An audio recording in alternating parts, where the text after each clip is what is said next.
नमस्कार साथियों। आज मैं लेकर आया हूं आप लोगों के लिए एक नया अध्याय। इस अध्याय में हम बहुत ही एक इंटरेस्टिंग टॉपिक पर बात करने वाले हैं। आपने देखा होगा और ऐसा कई बार होता है और हमारे देश में हो भी रहा है कि कुछ राजनीतिक पार्टियां जब उनका उदय होता है, वो बनती हैं, तब उनकी विचारधारा कुछ और होती है। लेकिन धीरे धीरे जैसे जैसे समय बढ़ता रहता है और जैसे धीरे धीरे उनका दायरा बढ़ता रहता है, वो अपनी विचारधारा से अलग हो जाती हैं या मूल विचारधारा को न छोड़कर उनके साथ में और कई चीजें जुड़ जाती हैं। तो इसको जो है हम कहते हैं कैच ऑल पार्टी सिस्टम। इसी के संबंध में आज हम आप बात करेंगे। मैं आपको समझाऊंगा कि कैच ऑल पार्टी सिस्टम क्या होता है। तो साथियों, हम सबसे पहले ये जानने की कोशिश करते हैं कि आखिर जब कोई पार्टी बनती है, जब किसी पार्टी का उदय होता है, तो वो किसी न किसी अपनी एक विचारधारा को लेकर के उदय होती है। जैसे कि भारतीय राष्ट्रीय कांग्रेस की अगर हम बात करें तो आजादी से पहले की पार्टी थी और उसके पहले इनका गठन हो चुका था। ये सब आप पढ़ ही चुके हैं इतिहास में, जो भी इतिहास रहा है। फिर जब पार्टी बनी तो पार्टी मतलब जब देश आजाद हो गया, उसके बाद जब पार्टी ने काम करना शुरू किया, तो धीरे धीरे पार्टी ने सभी वर्गों को जो है सम्मिलित करने की कोशिश की, सम्मिलित करना शुरू किया। हालांकि हम कहते हैं कि तुष्टीकरण की राजनीति करती है या मुस्लिमों के लिए ज्यादा सोचती है या इस तरीके की चीजें। भाजपा पार्टी की अगर हम बात करें तो भाजपा का उदय जो हुआ, वो उदय ही हुआ हिंदुज्म को लेकर के, और मतलब हिंदूवादी पार्टी भाजपा कहलाती है कि भाई हिंदुओं की पार्टी है। या एक आम धारणा है कि मुस्लिम वोटर्स जो हैं वो भाजपा को वोट नहीं देते हैं। तो भाजपा का था कि हिंदुज्म को लेकर के थी, और दूसरी चीज थी कि नेशनलिज्म, कि हम राष्ट्रवाद को आगे लेकर के बढ़ेंगे। फिर एक राम मंदिर का मुद्दा बहुत ज्यादा था। अगर हम क्षेत्रीय पार्टियों की बात करें तो जैसे टीएमसी है, तृणमूल कांग्रेस, तो तृणमूल कांग्रेस का ये था कि बंगाल के लोगों को लेकर के ही जो है वो पार्टी आगे बढ़ी, बनी। लेकिन धीरे धीरे जो है और चीजों को भी उन्होंने कवर करना शुरू किया। अगर हम बहुजन समाज पार्टी की बात करें तो बहुजन समाज पार्टी जब बनी थी तो ये कहा जाता था कि ये पार्टी अनुसूचित जाति और जनजाति के लोगों की पार्टी है, उन्हीं लोगों के लिए ये बनी है। और या समाजवादी पार्टी की बात करें तो विशेषकर यादव और मुस्लिम के लिए कहा जाता है कि उनकी पार्टी है। तो आखिर ये इस तरीके से हम क्यों कहते हैं या इस तरीके से क्यों चीजें होती हैं। और फिर बाद में जैसे बहुजन समाज पार्टी ने अपने आप को बदला, उन्होंने सवर्णों को भी साथ में लिया, सोशल इंजीनियरिंग नाम दिया, और उसके बाद एक बार यूपी में सत्ता में भी आई है। समाजवादी पार्टी ने भी सबको साथ लेकर के चलने की कोशिश की। भाजपा आज भी राष्ट्रवाद को सबसे आगे लेकर के चलती है, लेकिन भाजपा ये भी चाहती है कि हम सब जगह फैलें, साउथ में भी फैलें, हर जगह हम फैलें, हमारी सरकार बने, लोग हों। और अब वो और भी कई मुद्दों को, कई सारी चीजों को लेकर के चलती है। नेशनलिज्म को लेकर अभी भी अग्रेसिव रहती है, लेकिन और भी बहुत सारी चीजों को लेके चलती है। बिहार में भी आपने देखा कि राष्ट्रीय जनता दल जैसी जो पार्टियां हैं या जनता दल यूनाइटेड जैसी पार्टियां हैं, बेसिकली यही है कि जी पिछड़ों की पार्टियां हैं, पिछड़े वर्ग से संबंधित लोगों की पार्टियां हैं। लेकिन जब सवर्णों की बात आती है या किसी और उसकी बात आती है, तो या जैसे भाजपा को भी कहा जाता है, कई बार भाजपा को भी हम बोलते हैं कि जी भाजपा सवर्णों की पार्टी है, ऊंची कास्ट के लोगों की पार्टी है। तो इस तरीके की चीजें जब होती हैं, तो अभी क्या हुआ कि जो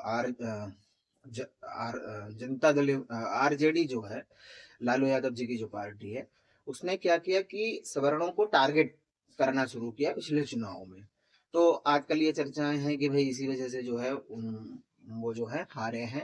इतना बेस जो वोट बैंक है इतना कम उनका नहीं है, लेकिन इस वजह से उनको नुकसान उठाना पड़ा। तो कहने का मतलब ये है कि आखिर ऐसा पार्टियां क्यों करती हैं, ऐसा क्यों होता है भाई। पार्टी अगर जन्म लेगी तो पार्टी किसी ना किसी विचारधारा, किसी मत, इसी तरीके से चीजों को लेकर के जन्म लेती है, और फिर धीरे धीरे आखिर ऐसा क्यों होता है।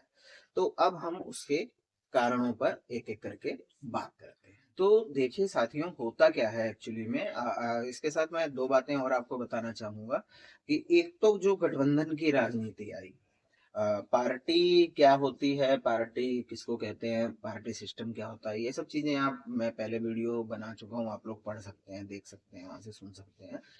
तो पार्टी जब कोई आती है, किसी विचारधारा, किसी चीज को लेकर के ही उसका उदय होता है, या जब किसी पार्टी में से टूट करके कोई पार्टी बनती है तब भी यही होता है कि जी हम सहमत नहीं है, या कई बार ये कहते हैं ना कि पार्टी लाइन से अलग हो गई ये चीज, ये पार्टी का स्टैंड नहीं था, वगैरह वगैरह चीजें होती हैं।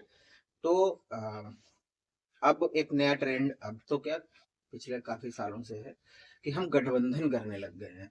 अब भाजपा, अगड़ी जाति की पार्टी, राष्ट्रवाद को मानने वाली पार्टी, वो एक क्षेत्रीय दल के साथ गठबंधन कर लेती है, जो जनता दल यूनाइटेड है आपका, या यूपी में किसी निषाद पार्टी के साथ अभी गठबंधन है, या और कहीं भी, या केंद्र में हम कई पार्टियों के साथ गठबंधन में हैं। कांग्रेस ने भी यही कर रखा है। तो आखिर फिर ये इस तरीके की चीजें कैसे होती हैं जब आप किसी एक विचारधारा को लेके चलते हैं।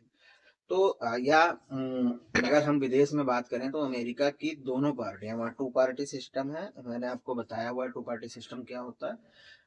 वहाँ पर टू पार्टी सिस्टम में दो पार्टियां हैं, रिपब्लिकन और डेमोक्रेटिक। तो इन दोनों को भी यही कहा जाता है कि कैच ऑल पार्टी है ये, मतलब डेमोक्रेटिक है और रिपब्लिकन है, तो कायदे में तो किसी विचारधारा से प्रेरित है, इसीलिए इस तरीके के नाम है। लेकिन दोनों को ये कहा जाता है कि दोनों सारे मुद्दे कवर करती हैं, ऐसा कुछ नहीं है। तो इस तरीके की चीजें क्यों होती हैं, देखिए सबसे पहली जो मुख्य बात है वो ये है कि एक तो पार्टी जब चाहती है कि हम अपना विस्तार करें, अपना दायरा बढ़ाएं और सत्ता में आए, तो पार्टियां फिर इन चीजों को थोड़ा सा पीछे छोड़ देती है। सब चीजों को पीछे नहीं छोड़ देती, भाजपा का मूल जो है आज भी वही है, राष्ट्रवाद। लेकिन या जैसे कांग्रेस को अगर हम कहें तो धर्मनिरपेक्षता, कि भाई धर्मनिरपेक्ष है, सबकी पार्टी है, या बहुजन समाज पार्टी की बात करें तो कि भाई पिछड़े वर्ग की पार्टी है, या अगर हम समाजवादी पार्टी की बात करें कि साहब भी तो अ, अन्य पिछड़ा वर्ग के वोटरों की पार्टी है, या आरजेडी हो गई, इस तरीके की चीजें। लेकिन अब भाजपा ने क्या करना शुरू किया है, अब जैसे एक आम धारणा है कि भाजपा को जो है मुस्लिम वर्ग जो है वोट नहीं देता है। अब भाजपा ने यहाँ क्या करना शुरू किया कि अपनी विचारधारा से थोड़ा सा समझौता किया है। अब अब तो क्या मतलब, पहले से ये चीजें शुरू हो गई। अब वो चाहती है कि मुस्लिम भी उसको वोट दें। अब वो मतलब एक जो कट्टरवाद होता है ना, वो चीज थोड़ा सा खत्म हो जाती है। अब वो चाहती है मुस्लिम भी उसको वोट दें। साउथ में भी भाजपा, मतलब दक्षिणी राज्यों में भी भाजपा की सरकार बने, भाजपा वहां तक पहुंचे, या अन्य पार्टियां भी इस तरीके की बात सोचती हैं। तो इससे होता क्या है कि एक तो थोड़ा सा लचीलापन आ जाता है। दूसरी चीज होती है कि भाई विचारधारा को थोड़ा लचीला कर लिया आपने, ताकि आप ज्यादा लोगों से कनेक्ट कर सकें, ज्यादा लोगों को जोड़ सकें, ज्यादा जगह अपनी उपस्थिति जो है दर्ज करवा सकें। उसके अलावा जो है शासन व्यवस्था में अगर आप हैं तो भारत का संविधान भी यही कहता है, जो मूल भावना है वो यही है कि एक बार अगर आप सत्ता में आ गए तो आप सबके सबके हैं, किसी एक विशेष उसके नहीं है। तो आप फिर ये नहीं कर सकते कि अब आप सिर्फ कि जी भाजपा है तो हिंदुओं के लिए ही काम करेगी, सवर्णों के लिए ही काम करेगी, आपको सबके लिए काम करना होगा, सबके बारे में सोचना होगा। तो इस तरीके की चीजें जो होती हैं। दूसरा एक भाई जैसे मैंने बताया, विस्तार हो जाता है, गठबंधन करने के लिए कई बार नौबत आती है, तो गठबंधन करती हैं पार्टियां, तो कहीं ना कहीं तो आपको ढील देनी पड़ेगी। अच्छा, आपका दायरा बढ़ गया, आप सत्ता में हैं, आपको लगता है कि यहाँ पर अगर आप तीन लोग मिलकर के सरकार बना, कई बार अच्छा एक चीज और होती है कई बार कि किसी चौथी पार्टी को, कि वो सत्ता में ना आए, उसको रोकने के लिए तीन पार्टियां आपस में गठबंधन कर लेती हैं। जैसे कि अभी पीछे जो एक इंडी गठबंधन हुआ था, तो वो इंडी गठबंधन यही था कि भाई भाजपा को आने से रोकने के लिए अलग अलग विचारधारा के जितने भी विपक्षी दल थे वो सब एक जगह इकट्ठे हो गए, और क्योंकि अलग अलग विचारधारा थी, किसी का कुछ मतलब एक जैसे कुछ सम्मिलित वो नहीं था, तो गठबंधन बिखर गया। तो इस तरीके की चीजें होती हैं। कैच ऑल पार्टी सिस्टम हम उसको कहते हैं जब कोई पार्टी सभी प्रकार की चीजों को, सभी प्रकार के वर्गों को, सभी प्रकार की नीतियों को, सभी चीजों को एक साथ लेकर के चलती है। जैसे आज के समय में भाजपा है, तो भाजपा अपने आप को ये दिखाती है नेशनलिज्म पर, भाजपा ठीक है, अपना कट्टरवाद उसका है, नेशनलिज्म को उसने छोड़ा नहीं है, राम मंदिर को नहीं छोड़ा है, मुद्दे को, अपने राम को नहीं छोड़ा है, लेकिन उसके साथ साथ मुस्लिमों के लिए भी कानून बना रही है। वो ये भी दिखा रही, देखो साहब हम मुस्लिमों के भी हितकर हैं, उनके लिए। और अब तो भाजपा दावा भी करती है कि मुस्लिमों के वोट उसको मिलते हैं, खासकर महिलाओं के, कि हमने उनके लिए कुछ अच्छा किया है, कुछ अच्छा बनाया है।